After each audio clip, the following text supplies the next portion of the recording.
messieurs, de retour pour la revue d'un nouveau stylo Santini, mais celui-ci est un petit peu particulier.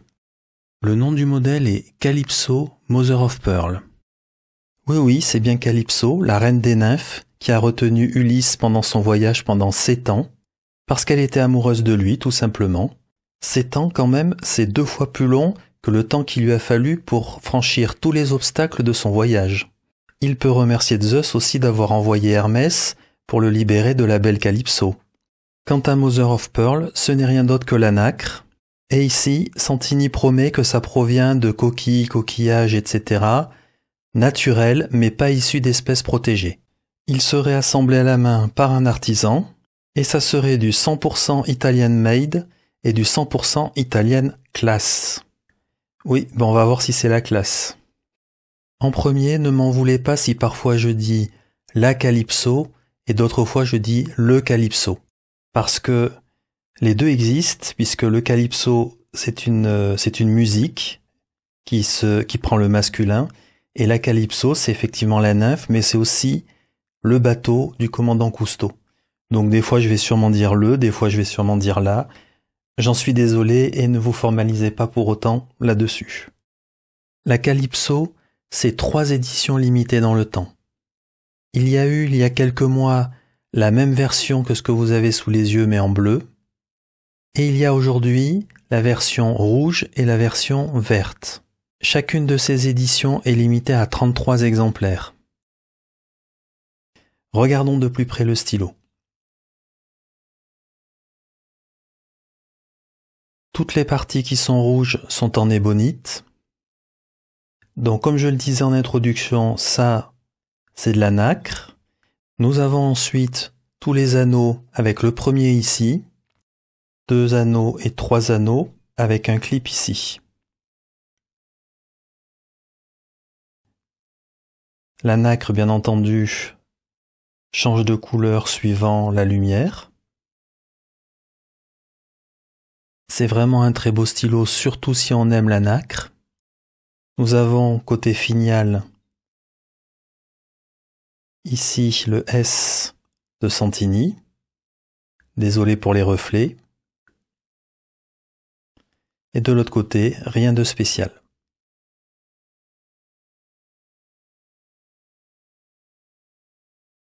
Ce modèle a une forte ressemblance avec un autre modèle de chez Santini, que voici, dont je n'ai jamais fait la revue sur la chaîne. C'est le modèle Unica, ici entièrement en ébonite. Il se ressemble bien entendu beaucoup. Les anneaux diffèrent, effectivement. Bien entendu, le corps ici est en nacre, ici il est en ébonite. À l'intérieur, ils sont pareils, c'est un piston filler. Et du côté du capuchon, vous verrez juste après, même pas de vis et même grippe.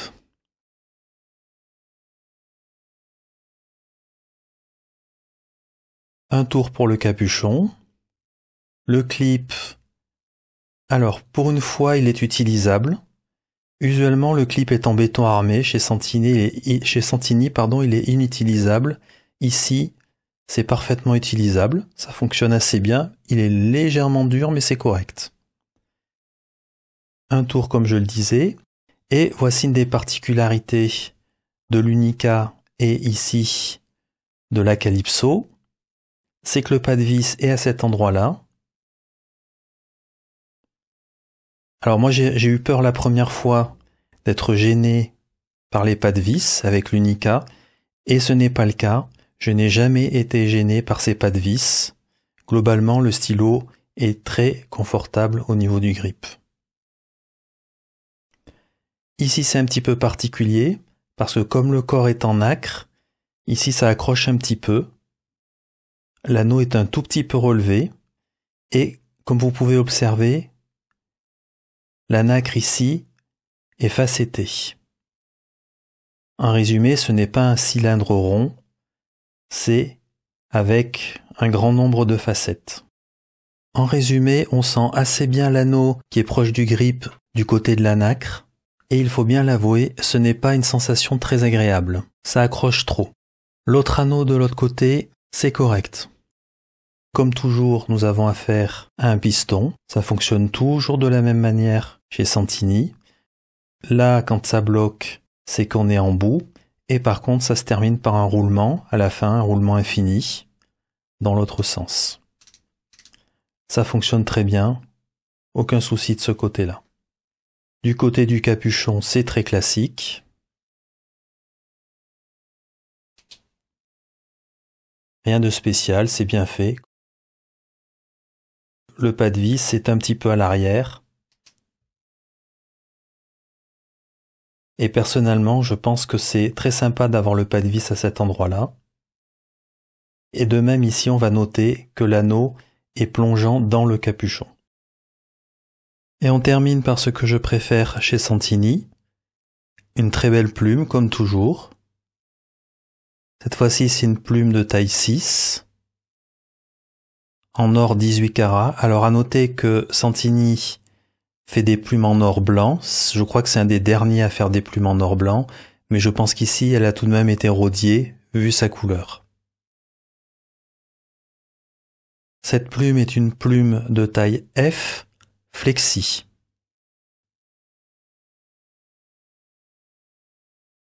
Fide en ébonite. C'est l'instant de la pesée. Le poids total, 42 grammes. On n'est donc pas du tout sur un stylo léger. Le capuchon,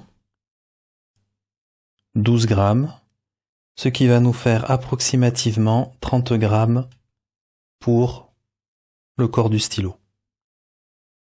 C'est donc pas un stylo lourd, mais il a quand même un petit peu d'embonpoint.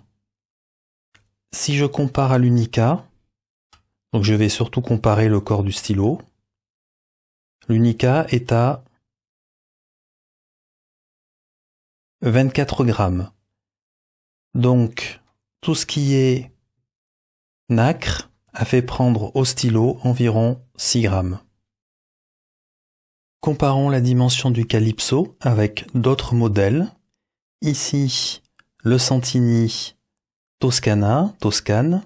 Ici, le Giant, toujours de chez Santini. Le Nonagon, chez Santini. Ici, nous avons le Libra, toujours de chez Santini.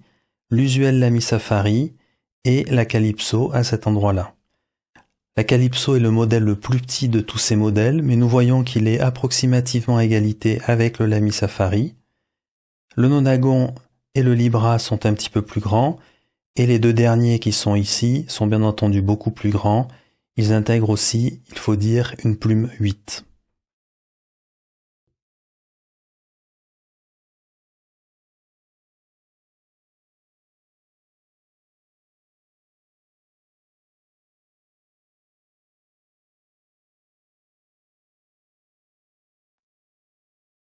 Maintenant que nous avons retiré tous les capuchons, nous voyons que seul le Lamy Safari est un petit peu plus petit ici que le stylo que nous sommes en train de revoir, et tous les autres stylos sont plus grands, mais pas de beaucoup. Le Libra et le Nonagon sont un petit peu plus grands, et bien entendu les deux stylos avec les plumes 8 sont beaucoup plus grands.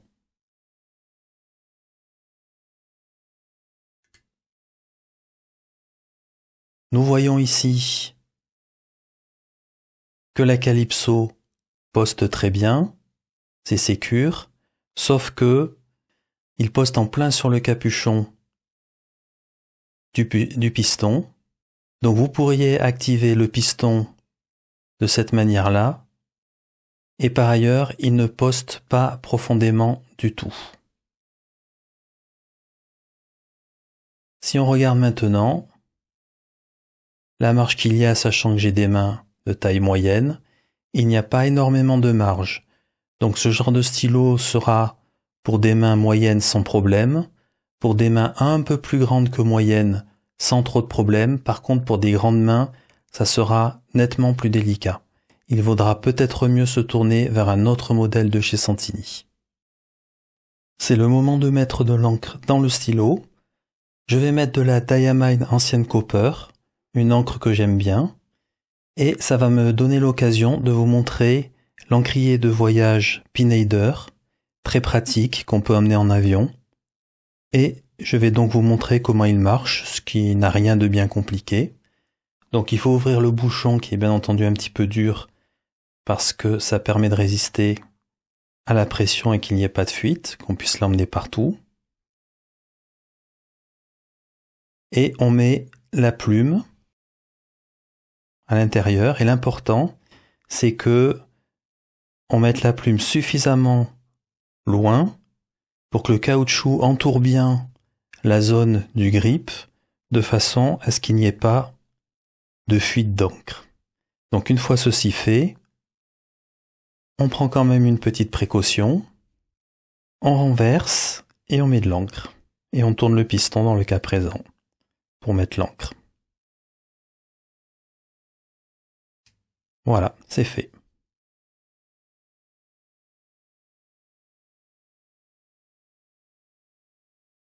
Et on remet le capuchon qui va fermer hermétiquement l'encrier de voyage.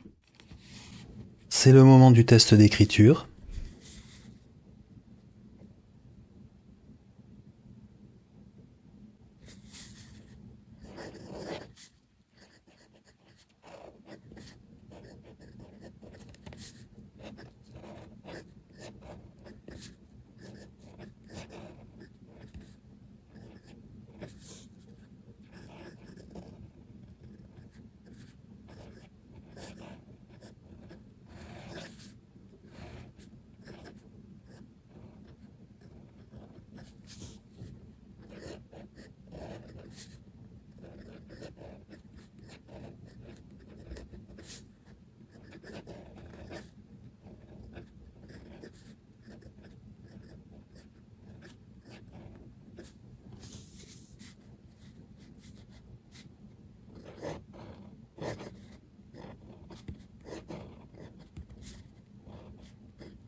Qu'est-ce que j'ai pensé d'écrire avec ce stylo? Commençons par le confort. Le stylo est très confortable. Alors, comme nous l'avons vu, il a un petit poids. Il n'est pas très lourd, mais il a un petit poids. Mais ceci étant, ça reste très confortable. Personnellement, ça ne me fatigue pas spécialement. Le grip est très confortable aussi. Le pas de vis ne me gêne personnellement pas du tout. Et vous voyez le grip, si vous le tenez un petit peu plus haut, il aura tendance à être plus épais. Et si vous le tenez un peu plus en bas, il sera un petit peu plus fin. Il y en a donc ici un petit peu pour tous les goûts au niveau du grip. Par contre, comme je le disais, les grandes mains, à mon avis, passez votre chemin parce qu'il n'y a pas beaucoup de marge, sachant que j'ai des mains moyennes. Et le capuchon poste en plein sur le bouton du piston, même s'il poste correctement. Du côté de l'écriture, en soi-même, il faut rappeler que c'est une plume Flexi F. Donc Flexi, ça veut dire qu'elle a une certaine souplesse. Elle va fléchir de manière limitée. Ce n'est pas une Ultraflex. Donc c'est très agréable quand on écrit en EDC, parce qu'il y a de la souplesse, comme par exemple ici sur la phrase The Quick Brown Fox. Donc c'est une plume que j'aime beaucoup en écriture standard. En fléchissement, j'aime bien, mais ça reste donc un fléchissement assez limité, même si on peut quand même avoir une belle variation de traits, comme on peut le voir ici. Ceci étant, il n'est pas fait pour des longues sessions de flex, car comme vous pouvez le voir ici, j'ai manqué un petit peu d'encre. Mais ça, c'est une caractéristique très souvent sur les stylos Santini. On va dire que les gros débits d'encre lors de fléchissement, c'est pas la meilleure des caractéristiques des plumes Santini. Souvent, si on fléchit trop avec un stylo Santini, on se retrouve à un moment donné à court d'encre. En résumé, on peut quand même avoir une belle variation d'écriture. Le fléchissement se passe un peu comme une ultraflex, mais de manière très réduite, c'est-à-dire qu'on va beaucoup moins loin qu'avec une ultraflex, même s'il y a le côté vraiment du mouvement de la plume d'une plume ultraflex. Globalement, j'apprécie beaucoup d'écrire avec ce stylo, et de toute manière, il faut bien que je le dise, les plumes Santini sont en général très bonnes, et en plus, il y a beaucoup de choix. C'est le moment de passer à la conclusion. Dans ce que j'ai aimé, alors bien entendu, tout ce qui est nacre, mais pas seulement. Le stylo est globalement magnifique. La nacre a des couleurs somptueuses avec la lumière, je pourrais dire irisée. On voit passer absolument toutes les couleurs. Le fait qu'il ait été facetté avec un grand nombre de facettes fait qu'on a toujours une barre de lumière ici avec plein de couleurs, voire deux. L'ébonite, c'est toujours un très beau matériau, très bon matériau aussi. Ce rouge est très joli, j'aime beaucoup. Côté finial, c'est vraiment très sympa aussi. On a le droit à un beau S de Santini et globalement, cette finition est vraiment très belle.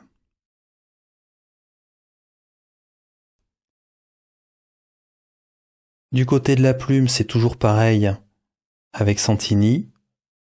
Je les aime beaucoup, ces plumes. Celle-ci est excellente, elle peut fonctionner très bien en EDC, elle peut fonctionner aussi très bien en faisant du flex, même si c'est limité. C'est très agréable. À noter, c'est très bien d'avoir un feed en ébonite, mais c'est vrai que les flux d'encre, la gestion des flux d'encre, en particulier quand il faut amener beaucoup d'encre, n'est pas le point fort en règle générale des stylos Santini.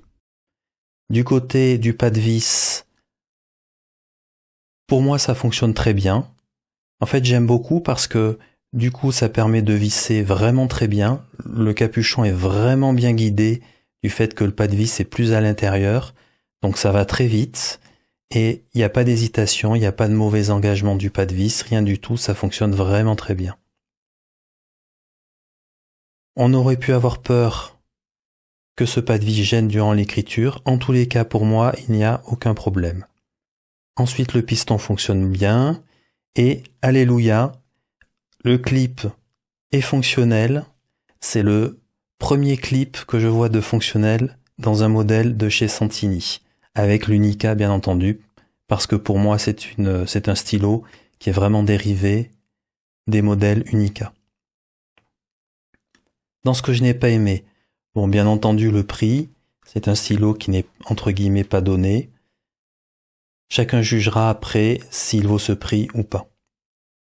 Il n'y a pas, une fois de plus, de fenêtre d'encre. Donc dès qu'on n'a pas une acrylique ou quelque chose comme ça qui est un minimum transparente, ben chez Santini, on ne voit pas le niveau d'encre.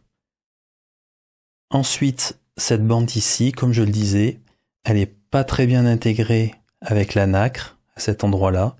C'est très dommage parce que le toucher ici n'est pas agréable. Alors ici, ce n'est pas parfaitement intégré, mais le toucher n'est pas désagréable. Ça a été bien adouci à cet endroit-là, donc il n'y a pas de problème. Ça reste très correct. Mais ici, le toucher n'est pas agréable parce que il est un peu en cône, cet anneau, et du coup, on vient vraiment heurter le profil de l'anneau. Ça, c'est dommage. Il faudrait que Santini fasse attention à ce genre de petits détails. Après, il y a le problème aussi du pas de vis qui est ici. Parce que quand le pas de vis est ici, on trempe le stylo dans l'encre. Donc juste après, eh bien, si on ne fait pas attention comme moi ici, je n'ai pas fait attention, eh bien, vous vous retrouvez avec de l'encre ici. Et bon, ici, il est un peu passé ici. Et potentiellement aussi un peu sur le pouce. Tout simplement parce que vous saisissez le stylo comme ceci à cet endroit-là. Et À un moment donné, eh bien, vous touchez le stylo un petit peu dans tous les sens quand vous n'écrivez pas, et vous vous retrouvez avec toute l'encre qui est restée sur les pads, entre les pas de vis ici. Si vous n'avez pas essuyé, consciencieusement, pas de vis après pas de vis, avec un Kleenex ou quelque chose dans le genre. Donc ça, c'est un petit défaut, mais c'est un petit défaut pas très grave parce qu'il ne se produit qu'une fois, c'est au moment où vous ancrez le stylo.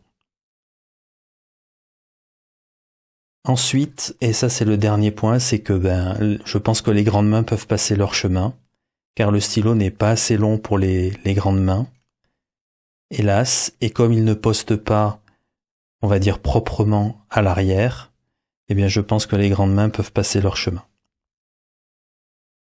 Ici se termine la revue du Calypso Mother of Pearl de chez Santini.